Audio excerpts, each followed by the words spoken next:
may iilan pa rin sa atin ay mas pinipili ang sarili na interes at kapakanan kaysa sa bayan at sa kapwa Pilipino.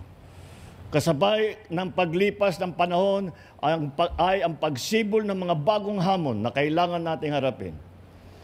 Hindi lang pagpapalakas ng ating depensa ang kailangan nating tutukan upang maalagaan ating kalayaan. Kailangan din natin labanan ang banta ng katiwalian at pang-aabuso sa kapangyarihan ng ating lipunan.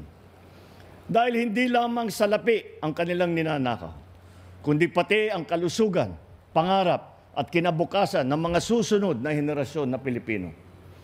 Kaya't hindi natin dapat ipagwalang bahala ang maliliit na panlilinlang sapagkat kung paulit-ulit ito'y pinapalampas natin, unti-unti nitong sinisira ang ating lipunan nang hindi natin namamalayan. Bilang Pilipino, may pananagutan tayo sa ating bansa na maging mas mapanuri sa mga mali, na isiwalat ang panloloko at panindigan ang alam nating tama kahit hindi ito madali.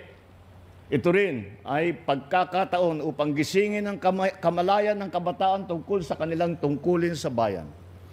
Gabayan natin sila upang maging mas mapanuri sila sa mga suliranin sa ating lipunan.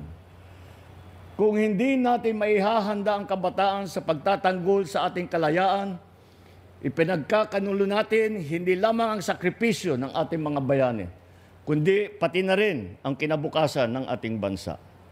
At sa hangaring ito ang pangako ng inyong pamahalaan. Hindi namin kayo iiwan. Pananagutin namin ang lahat ng sangkot sa anomalya at katiwalian. Ilalabas natin ang buo at pawang katotohanan at titiyakin natin hindi na mauulit ang kawalan ng respeto at malasakit sa taong bayan. Kaya't magtulong-tulong tayo upang labanan ng korupsyon, labanan ng pag-aabuso sa tungkulin, labanan ang pagyurak sa ating karapatan. Sapagkat ito lamang ang paraan upang matamasa natin ang mas maunlad, mas makatarungan at mas matatag na bagong Pilipinas. Mabuhay ang ating mga bayani, mabuhay ang sambayanang Pilipino. Maraming salamat po.